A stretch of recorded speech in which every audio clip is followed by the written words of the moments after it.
আজকে তৈরি করব রেস্টুরেন্টের মতো ক্রিস্পি মুড়মুড়ে স্প্রিং রোল। কীভাবে এরকম ক্রিস্পি হয় আর এটা শীট কীভাবে তৈরি করবেন সেটাও শেয়ার করব। এই শীট দিয়ে চাইলে আপনারা সমোসাও তৈরি করতে পারেন, আবার একসাথে অনেকগুলো শীট তৈরি করে ফ্রোজেন করেও রাখতে পারেন। হ্যালো এভরিওয়ান, আসসালামু আলাইকুম। প্রথমে আমি এখানে 1.5 কাপ ময়দা নিয়েছি, স্বাদ মতো লবণ দিয়েছি, নর্মাল পানি দিয়ে একটা ডো তৈরি করব। তো পানিটা আস্তে আস্তে দিব আর আস্তে আস্তে সফট একটা ডো তৈরি করব। ডোটা কিছুক্ষণ রেস্টে রেখে দেবো, এ ফাঁকে পুরটা তৈরি করব। তো এখানে আমি 3টা আলু আর একটা সেদ্ধ ডিম নিয়েছি, এটাকে সুন্দর করে গ্রেট করে নিচ্ছি। গ্রেট করে তারপরে চলে যাব চুলায়। সবগুলো একসাথে গ্রেট করে নিলাম। এখন চুলায় চলে আসলাম। চুলায় এসে কিছুটা তেল দিয়ে একটা প্যানে তারপরে পেঁয়াজ কাঁচামরিচ কুচি দিয়ে দিলাম। এরপরে একটু আদা রসুন পেস্ট দিয়ে তারপরে এটাকে ভেজে নেব। জিরা গুঁড়া, লাল মরিচ গুঁড়া আর একটু লবণ দিয়েছি স্বাদ মতো, দিয়ে এটাকে একটু কষিয়ে নিয়ে তারপরে গাজর কুচি, টমেটো কুচি, ক্যাপসিকাম কুচি দিয়ে দিলাম।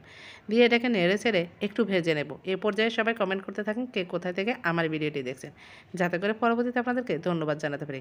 ঢাকনা দিয়ে একটু সিদ্ধ করে তারপরে আবার নেড়ে ছেড়ে এর মধ্যে আলু আর ডিমের মিশ্রণটা দিয়ে দিচ্ছি। দিয়ে এটাকে ভালো করে 3-4 মিনিট এই অবস্থায় ভেজে নেব। ভাজা শেষ হলে শেষ পর্যায়ে আমি এর মধ্যে কিছুটা ধনেপাতা কুচি দিয়ে দেব। ধনেপাতা কুচি দিয়ে একটু নেড়ে চেড়ে তারপরে নামিয়ে নিচ্ছি। এভাবে আমি রুটিটা বানিয়ে নিচ্ছি, তবে সে ভিডিওটা আমার স্কিপ গ্যালারি থেকে কীভাবে যেন কেটে গেছে। তো যাই হোক, রুটিটা পাতলা পাতলা করে সবগুলো সমান করে বানিয়ে নেবেন। এরপরে একটা রুটির পরে একটু তেল আর একটু ময়দা দিয়ে তারপরে আবার আরেকটা রুটি দিয়ে দিব। সেমভাবে সবগুলা রুটি একটার পর একটা দিয়ে দিব। প্রত্যেকটা রুটির পাকে আমি ময়দা আর তেল দিয়ে দেব। প্রথমে তেল মেখে তারপরে ময়দা দিয়ে দেব। এবার এটাকে উল্টে পাল্টে দুই সাইড থেকে সমানভাবে বেলে নেব। বেলে একটা বড় রুটি তৈরি করব। এরপরে চুলায় একটা প্যান বসিয়ে দিলাম, তার উপরে রুটিটা দিয়ে চুলাটা একদম ডিম করে উল্টে পাল্টে এটাকে জাস্ট একটু সেঁকে নেব, রুটিটা যাতে আলাদা হয়ে যায়। তো এই যে দেখেন, রুটিটা এখন আমি আলাদা করে নিচ্ছি। তো এই যে একটা একটা করে সাইড দিয়ে একটু ধরলে কি হবে, এটা রুটিটা সুন্দর করে আলাদা হয়ে যাবে। একটু সাবধানে করবেন আর এটা গরম অবস্থায় করে ফেলবেন। একেবারে ঠান্ডা হলে কিন্তু এটা আলাদা হতে চাইবে না। মানে একেবারে গরম বলে একটু হাত সহ্য করার মতো করে তারপরে করবেন।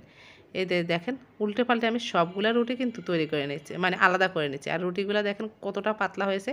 এখন চারকোনা করে এভাবে স্কেল দিয়ে দাগ কেটে তারপরে এটাকে কেটে আলাদা করে নিচ্ছি। চাইলে ছুরি দিয়েও কাটতে পারেন, মানে স্কোয়ার শেপ করে বাকিটা কেটে নিলাম। তো যে বাকিটা কেটে ফেলেছি এটাও কিন্তু আপনারা ফেলে দেবেন না, এটাকে একটু কেটে নিয়ে তারপরে এটাকে ভেজে নিতে পারেন। এটা এত বেশি ক্রিস্পি হয়, খেতে খুব ভালো লাগে। আবার সমোসা বানালে সমোসার ভিতরে এটা দেওয়া যায়।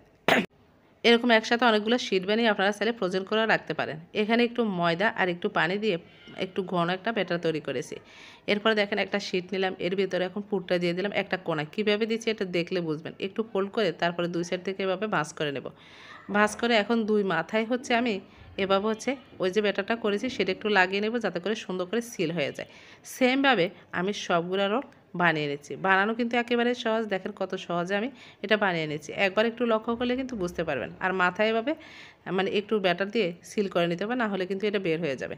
এরপর ভাজতে চলে আসলাম, একটা একটা করে সবগুলো দিয়ে দিলাম। আর প্রথমে চুলাটা কিন্তু একটু কমিয়ে দিবেন, বাড়িয়ে দেওয়া যাবে না, তাহলে কী হবে, একটু ফুলকো ফুলকো হয়ে যাবে, এরকম হবে না। আর স্প্রিং রোল সমোসা বলেন, এটা উপরটা একটু সমান টাইপের থাকে।